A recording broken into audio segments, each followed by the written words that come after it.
Want to know why you're not an RBT yet? I'm going to talk about some of those barriers that are keeping us from those 3 letters or your certification. So what I would do is, hi, I'm Dom, the BCBA mom, and welcome back to my channel. So let's just get right into it. There are some people that are getting stuck along their journey to becoming an RBT, and today we're going to talk about some of those barriers that are keeping us from those 3 letters. And one thing I will tell you, it's not the RBT exam that's keeping you from becoming an RBT. According to the BCBA research, the RBT exam has about an 80% pass rate on the first time. So when you get to the step of actually taking your RBT exam, you are more than likely going to pass. But there are some barriers that are keeping us from actually getting to that final step, and we're going to get right into it in this video. Okay, the first one I'm going to talk about is the one that people just ask me about the most. I'm just going to go ahead and talk about it, and that's finding a BCBA to conduct your RBT competency assessment. Does that sound familiar to anyone? If that's where you're stuck, please type it in the comments.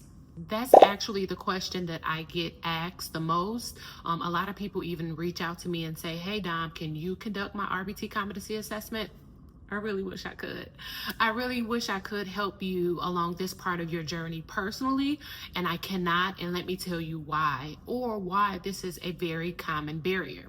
According to the RBT competency assessment guidelines, the BCBA who conducts your RBT competency assessment, you guys have to work at the same agency. You have to be employed at the same agency, or that BCBA has to be contracted with your agency. So you can't just find a BCBA that you know from across the way or someone from social media.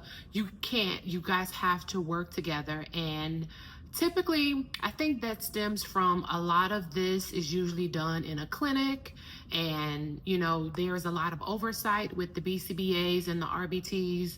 They would like this process to be done while you guys are on the job. And some of us are not in that situation where we are working right now, and you may be trying to get these credentials or get this certification so you can work. So my suggestion to that hurdle is, first of all, there's no way around it. There is no BCBA that would conduct your competency assessment if they're not employed at your agency. So what I would do is start applying for jobs, right? Like, okay, although you're not an RBT yet, start applying for a role as if you are an RBT, because you will be, right? We're going to get through these barriers. For example, if you see an RBT role, apply for it, but let them know that you are studying to become an RBT, and actually study to become an RBT. Like, watch videos like this. You can even start your 40-hour training.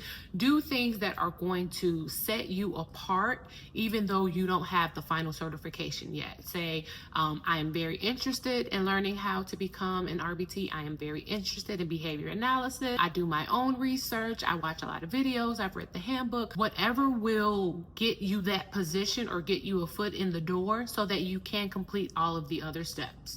So you start applying for roles of an RBT or behavior technician roles. So when you start applying for those jobs, apply for those jobs that have a BCBA on site, a BCBA who meets the requirement of conducting the RBT assessment. If they do not have a BCBA on site, ask if they are willing to contract with one so that you can get your competency assessment done and that you can become an RBT. These are some of the things that you may have to advocate for yourself. I want to be held to a different standard. I want my professional development to stand out. So this is my goal And I really would appreciate if you help me to reach this goal, and I will continue to pour into your clients with all of the education and supervision that I'm receiving. That's why you have to be truthful up front and say, I want to become an RBT, although I'm not one yet. I know the process is to conduct the competency assessment. I have started my 40-hour training. I have done my own research. I am ready for the next step. Are you able to assign a BCBA to me so that I can complete my competency assessment while I'm at your company? And then they'll say, you know what? I love the way that you advocate for yourself. I love the way that you negotiate for yourself. Why not? And then that way you have a job with a contingency of, this is what I'll make now as a behavior technician, and this is what I'll make once I pass my RBT exam. Another barrier that I've noticed is time restrictions. Now, there are a lot of requirements that must be made, but it's the timing of it all that could throw someone off. For example, we all have to take the 40-hour RBT training. You can do this in a minimum of 5 days, but you cannot exceed 180 days to do the entire 40-hour training.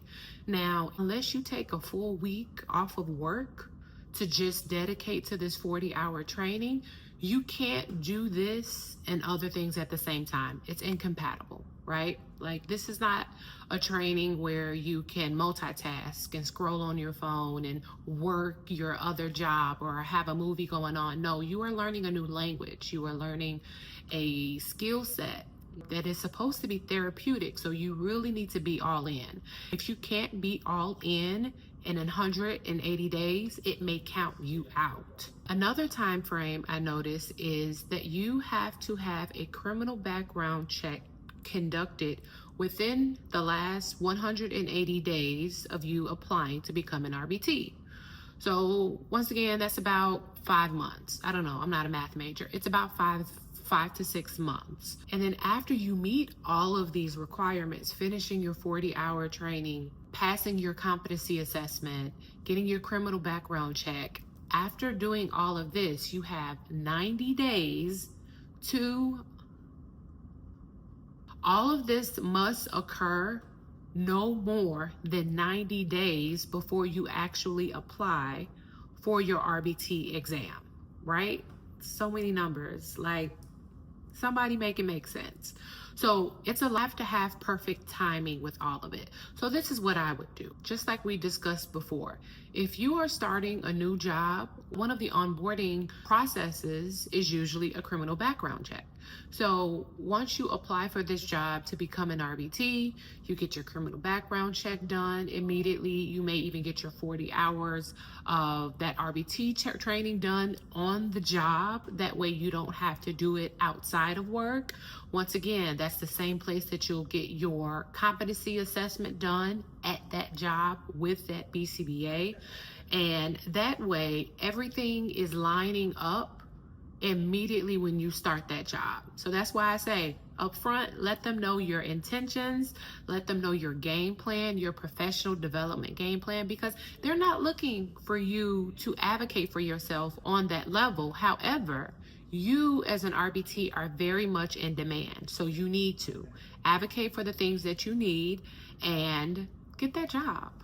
Another barrier is finding high quality 40-hour training. I think I said it in a previous video, you get what you pay for. So if you are out here maybe taking advantage of those free trainings,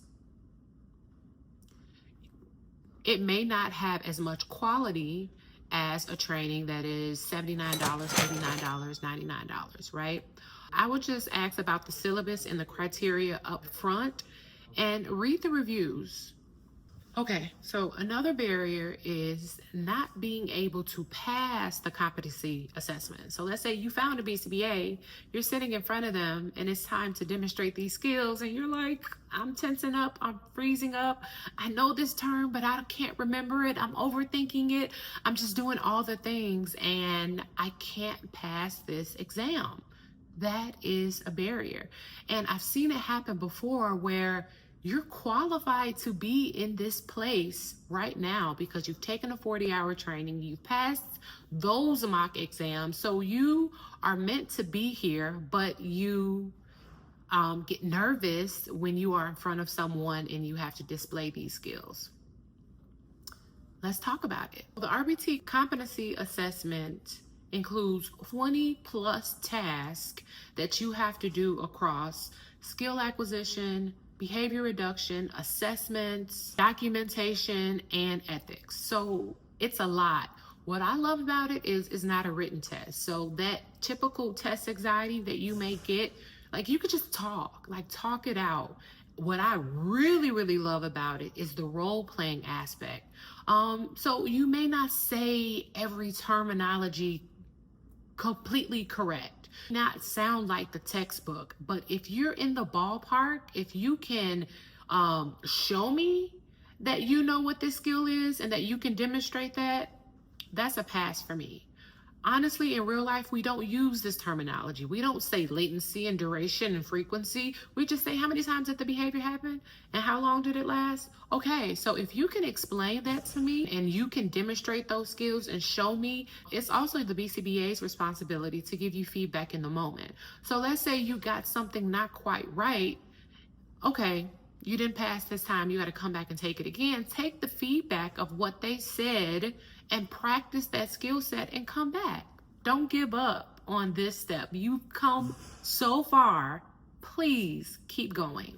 So a tip I have for you to get through those test jitters is to practice. This competency assessment is on the internet. It's right there for you to see. Like, imagine having the test questions. They are right there. And I've made several videos on how you can pass your competency assessment. So you have resources. Study like your life depended on it. Study like you are in graduate school and you are looking to become a BCBA. Put that much energy into it and you will see the fruit of your labor. So what I would suggest is go through each task, grab you a buddy, a study buddy, a partner, a mock client, and just demonstrate those skills with them. And then see if it matches what the book says, see if it matches what your notes say, until you feel confident that you can just do it quickly, because what the BACB is looking for is accuracy and speed. So that makes fluency. So try to be as accurate as you can, but also try to get it to where your competency assessment, you can do it in about an hour or less. If you can get it within that rhythm, you got it. So let's say you're thrown a curveball, right? You're already an RBT, but it's time for you to renew. And currently you're not working, or you don't have any clients that you are assigned to, which means you don't have a BCBA that you are assigned to. It's time for you to renew. You need someone to take your competency assessment and your agency is just not moving in that direction. I know I keep saying we need to advocate for ourselves, but that is so true on any level. No one is going to care more about your career than you. So you can write them an email saying, hey, I want a meeting, or send them an email, and it can sound something like this. Look, you can have this.